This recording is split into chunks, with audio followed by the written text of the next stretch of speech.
And then finally, the main event of the evening. I know, my appearance wasn't the main event. What's up with that?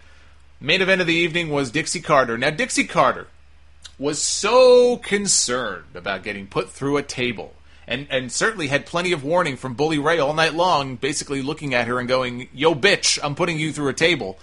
And Dixie's all worried, and she's got King Mo with her from Bellator as her bodyguard. You would think that knowing this, Dixie would leave. She would hightail it out of there. But nope, Dixie comes to the ring. She goes into the ring, the least safest place in the entire building, and she goes to the ring. And she's got EC3 with her, and Spud, and Ricklon, and Snitsky, and they're all out there. And Dixie is not happy at Ezekiel Jackson, Ricklon, whatever, and Snitsky for losing the match earlier in the night. They were part of that big War Game style match, and they lost, and she pinned it all on them, and so she fired them. She called them a bunch of has-beens, which begs the question why you would say that when the perception of you is already pretty low, and you brought these guys in. Now you're readily calling them has-beens on TV. So that was a weird insult for her to hurl at them. But that's what she called them, and, poor Ezekiel Jackson fired twice now. Twice in the span of a month. Poor bastard. Tommy Dreamer, Bully Ray, Devon, they came out with a table. Had the word Dixie sprawled on it. Brawl broke out. Bully Ray actually took down King Mo, which is comical on so many freaking levels. I can't even begin to talk about that. Rockstar Spud tried to bring Madam Dixie to safety when the entire roster, all the babyfaces, walked out. They were not going to let Dixie get away on this night. And Tommy Dreamer put her in the ring. Devon put her up on Bully's shoulders, and off the ropes for a powerbomb through a table came Bully Ray, and ding dong, the witch is dead. Dixie Carter takes a table bump. Now, if you watch this, you could tell that she really didn't go through the table at all. It was all Bully's ass. He basically sat through the table. He took the brunt of the bump through the table. And I see people saying, well, she didn't get hurt at all, so how could she have broken bones in her back? She did break 2 small bones in her back. I mean, look, it was a rough bump. She may not have gone through the table, but that was a bad landing. You could tell once they hit the mat, her body was kind of like in a weird position. She was kind of trying to squirm out of there. She didn't land in a great way. I mean, I think Bully did everything he could. I don't know what else he could have done to protect her. At the end of the day, she's almost 50 years old. She's a 50-year-old woman who has no business being in the ring. If you're going to take a bump, shit happens, and that's what happened. She got hurt. She broke her back. It's not Bully's fault. His ass took the brunt of it through the table, but when you smack the mat, and keep in mind, one of the criticisms of the six-sided ring when they announced they were bringing it back many years ago, I don't know, maybe the ring now is different. Maybe they've softened it or loosened the ropes or something. But when they used to have the six-sided ring, one of the knocks on it was a lot harder to bump in that ring. When you would land on it, on the mat, it was a lot stiffer, there was a lot less give, and it hurt your body. So she landed not just on any mat, she landed on the mat in a six-sided ring that probably is not very kind to your body. So it was a rough landing, she got hurt, she was laid out, everybody cheered, all the baby faces are high-fiving.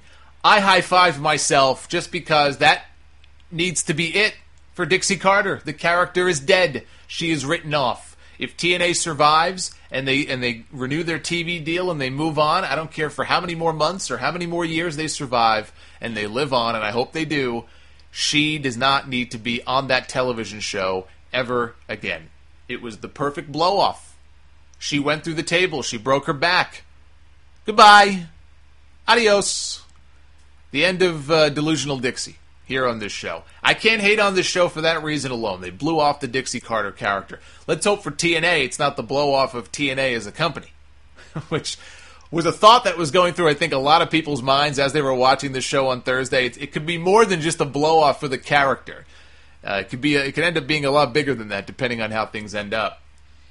TNA did something very, very odd when the show was over. They put out a press release. Now, I talked about this on the show last week.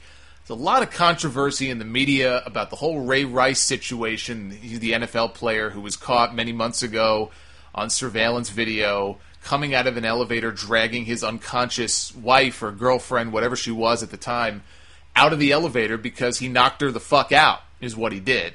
It was a domestic violence case. And there were people who said, well, surely Spike TV cannot air this segment because they have a policy of no man-on-woman violence, and the Ray Rice thing, it would be in poor taste.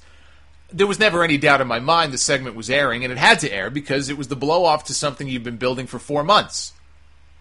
You can't build that up for 4 months and then on TV last week spoil it and say it happens, and then the next week black it out. Like, that was never going to happen. I don't know why any of you would have believed that. So, of course, they aired it. But one thing I wouldn't do is I wouldn't exactly draw attention to it. TNA is not drawing any mainstream fans out of this angle. Hopefully they popped a big number for that segment. Impact was up this week. It wasn't up, like, astronomically. I think it was the highest rated Impact in, like, 2 weeks or 3 weeks. How that final segment did, I don't know. But the best you could hope for with something like that is that your hardcore wrestling fans are going to be interested to see this woman be put through a table, and they'll tune in. Are any non-wrestling fans really going to tune into TNA Impact to see Bully Ray put his boss, Dixie Carter, through a table? Of course not. But what TNA went ahead and did, their PR people, is they put a press release together and they sent it out to the media. Must-see clip as prominent entertainment president slammed through table by employee. Bully Ray delivers on promise to drive TNA president Dixie Carter through table. Okay, that's just the headline. During tonight's broadcast of Impact Wrestling, TNA president Dixie Carter was raised atop Bully Ray's shoulders and smashed through a table, her broken body lying in the center of the ring until EMTs could come to her aid in front of a sold-out Manhattan Center crowd in New York City. The incident has taken social media by storm with hashtag #ItHappens. For months, Bully Ray and Dixie have been in a heated feud, with Bully promising for weeks to put Dixie through a table. Tonight, it happened. And then at the bottom, I should professionally read press releases out loud for companies. At the bottom, they have a section called Visuals, and they have links to a lot of different visuals, including a clip of Bully putting Dixie through a table, downloadable photos of Bully slamming Dixie through a table, downloadable memes of Bully slamming Dixie through a table, and a downloadable GIF of Bully slamming Dixie through a table. This is all in the press release. I read this and I just thought to myself, how tone deaf can you be? It's one thing to do the angle. I never thought they shouldn't have aired it. I'm happy they did. But to then put a press release out saying, hey, look, we've got photos and video and memes and all of these things of Bully Ray slamming this woman through a table. I guess in their view it was all tongue-in-cheek. It wasn't played up as tongue-in-cheek on TV. I can tell you that. It's been their primary feud for 4 months now. Their top storyline in this company. It wasn't played for comedy or jokes. So, I guess they were just trying to get some mainstream publicity out of it. I don't know why you would ever think that this would get you mainstream publicity. Even if they put King Mo through the table, that wouldn't have gotten them any mainstream publicity outside of some MMA websites.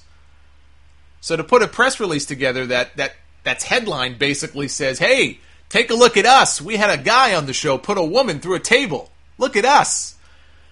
I don't know. That just strikes me as being very tone deaf. But hey, that's TNA. Now, let's move on.